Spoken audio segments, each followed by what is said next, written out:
What I've been arguing in this series of videos is that the philosophical, Western philosophical treatment of freedom and free will and liberty in a metaphysical mode, like, do we have free will? Or is determinism true? That is, all our acts are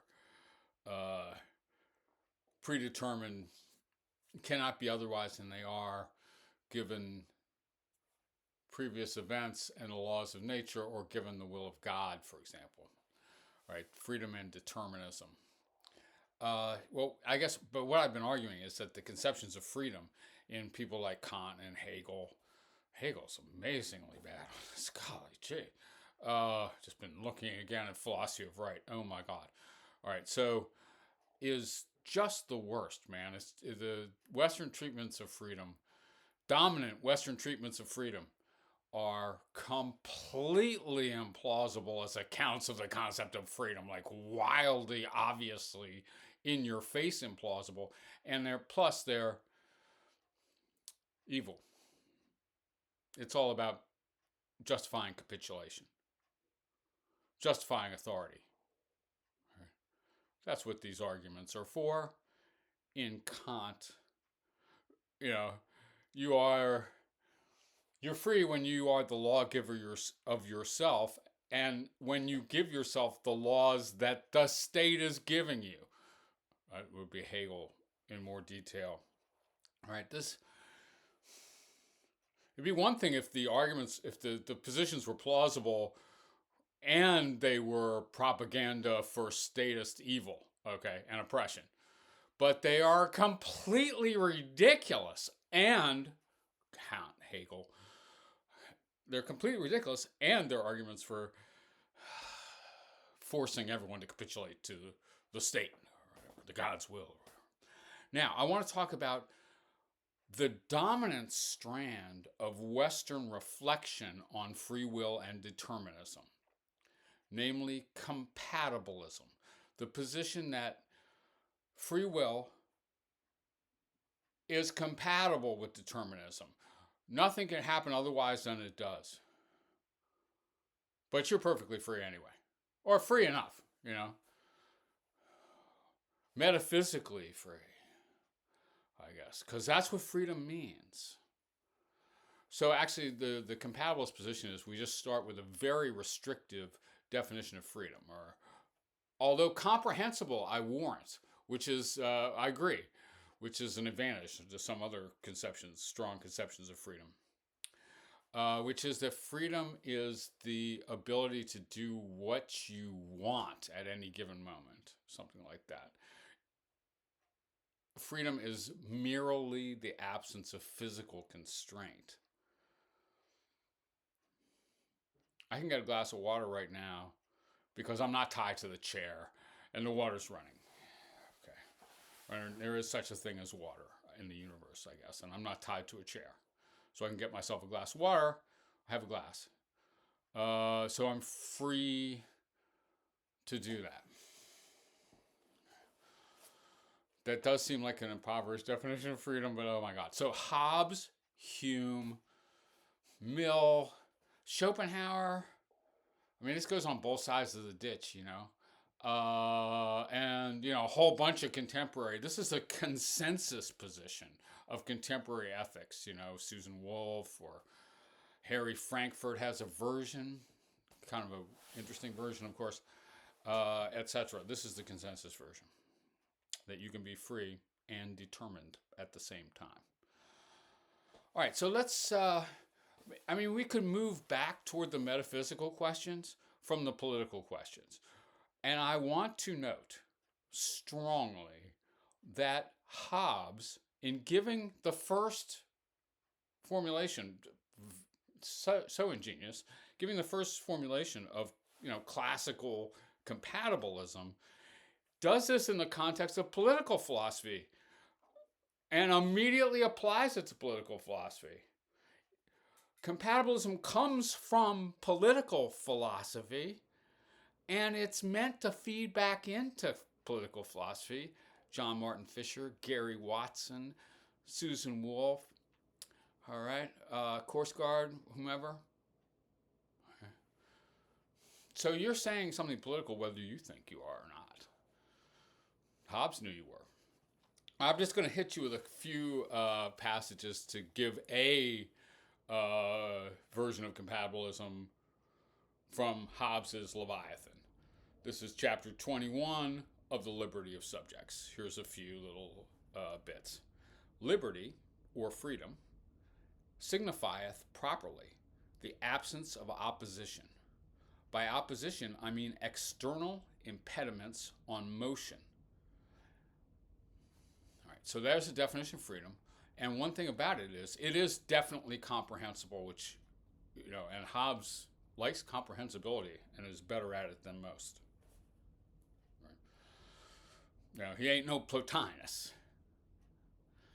So liberty, freedom means just absence of external constraint, absence of opposition, absence of external impediments to motion. That's all it means. A free man is he that in those things which by his strength and wit he is able to do, is not hindered to do what he has a will to do. So if I will it, and I can do it in the sense I'm not physically restrained from doing it, then I'm free to do it. But when the words free and liberty are applied to anything but bodies, they are abused. For that which is not subject to motion is not subject to impediment.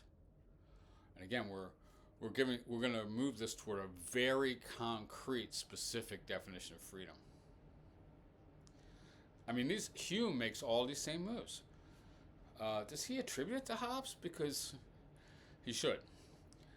I mean, we ought to also attribute British empiricism to Hobbes, I guess. Although he's probably got a material reality and doesn't have you flitting among your ideas like a Hume.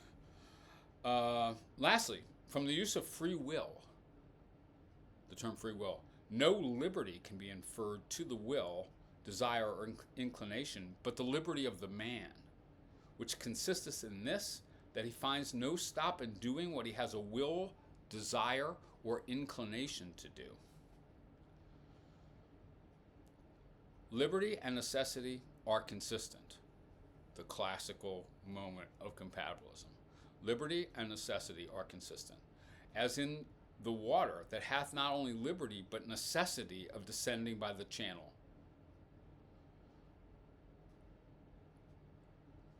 Water has the liberty to descend by the channel. That's the only thing liberty can mean.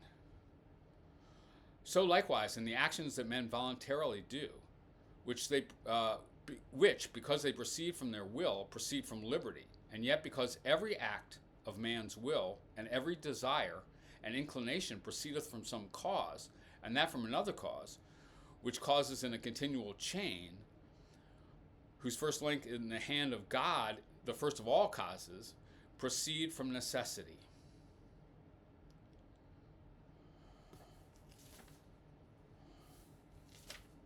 All right.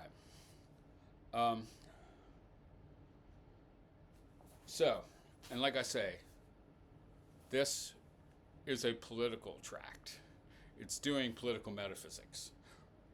Like the Republic, okay? Plato's Republic is political metaphysics. And the metaphysics comes from the politics in lots of ways. Like when we're trying to figure out what free will is, we got to figure out like how free we got to let citizens be in a commonwealth, actually.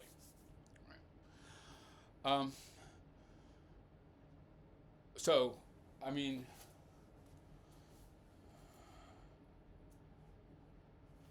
I missed this one bit I wanted. Fear and liberty are consistent. As when a man throweth his goods into the sea for fear the ship should sink, he doth it nevertheless very willingly, and may refuse to do it if he will.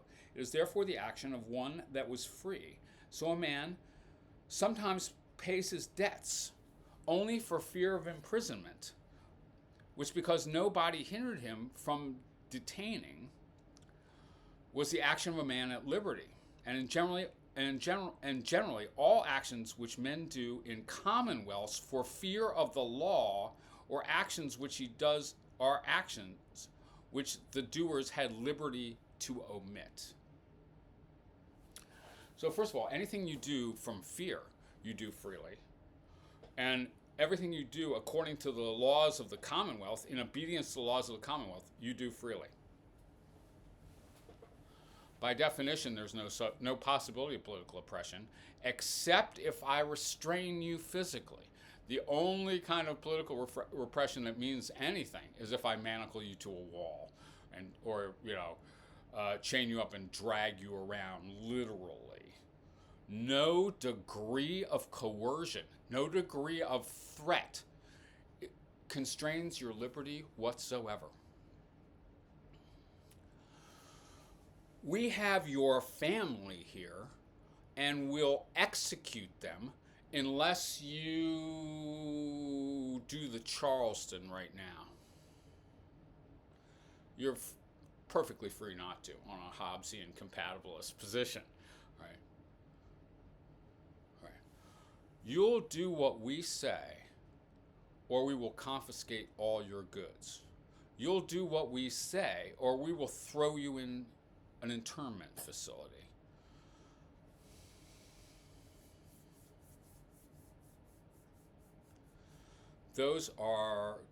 That doesn't reduce your freedom at all. Or actually, incentive structures either. Like when we're really working on motivating you to do a whole bunch of shit, like, punishing you for not doing it and rewarding you when you do, we're leaving you perfectly free in the only way that freedom makes any sense. So, it's true that if we put you on a train and take you to a concentration camp and gas you, that you're not free. And I appreciate Hobbes saying that, because these are the sorts of philosophers who want to edge towards saying you're perfectly free in that situation too. Determined, of course, but free in the only sense that in which freedom makes any, only way that freedom makes any sense. But the entire, say, fascist police state that operates through taxation and taxes coercively, which is by definition, you can only tax coercively, and uses the wealth thereby generated, say the unprecedentedly vast resources thereby made available to make war, right? Or to confiscate everything you own, actually. If I tax you so that I have enough money, I have enough resources that I can send the police to confiscate everything you own, so I have enough resources to do a lot of other stuff, that leaves you perfectly free. And once you start experimenting with that for a few centuries, it starts to occur to you that freedom is obedience to the law. You start to become a Kant. You become a Hegel. Freedom is obedience to the state. Freedom is obedience to the law you give yourself, which happens to be identical to the law God is giving you, or identical to the law of the state. Now, okay, freedom as obedience is a little far further beyond compatibilism, to the point not of wow, that's surprising, how those things are compatible after all, huh? To the point of just P and not P. Okay, right, like Kant on freedom as obedience, or Hegel on freedom as obedience, the worst moments of Western philosophy, if you ask me, just the least plausible. But this compatibilist thing is first of all, people are not honest about why they want to believe this. That's true of all this shit, right? We're pretending we're not enthusing about oppression in this whole thing. Hume. Schopenhauer. Susan Wolf. Yeah.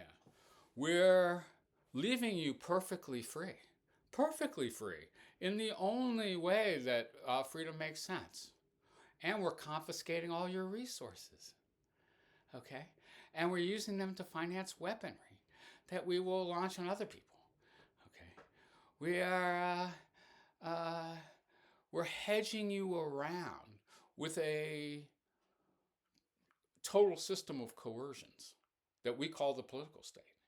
And the cool thing about that is it doesn't reduce your freedom at all.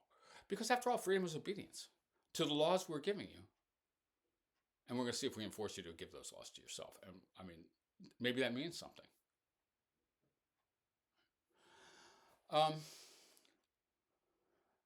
The compatibilist position, I don't think is plausible. I just don't. It's verbal.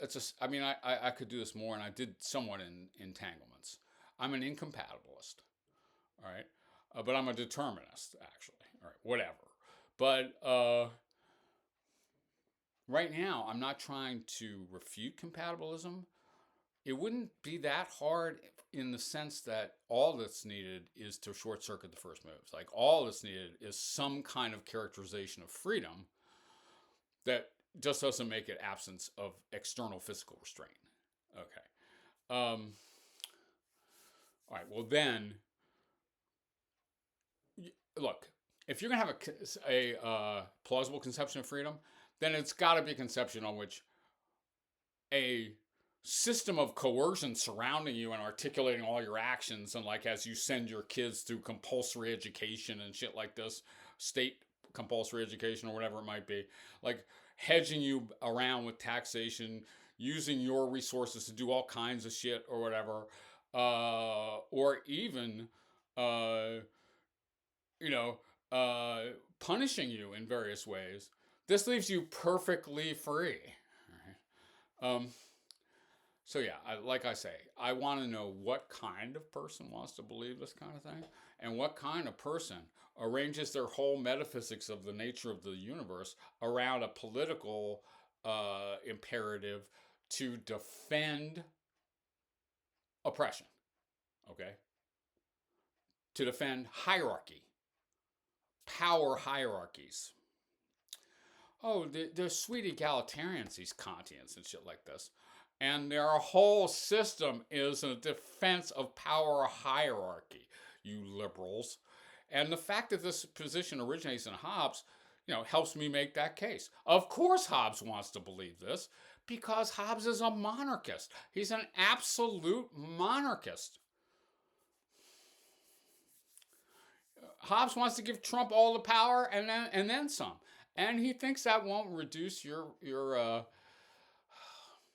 look, all those abortion laws, all those anti-abortion laws, they did not reduce your freedom at all, according to Thomas Hobbes. Not unless we tied you to a chair.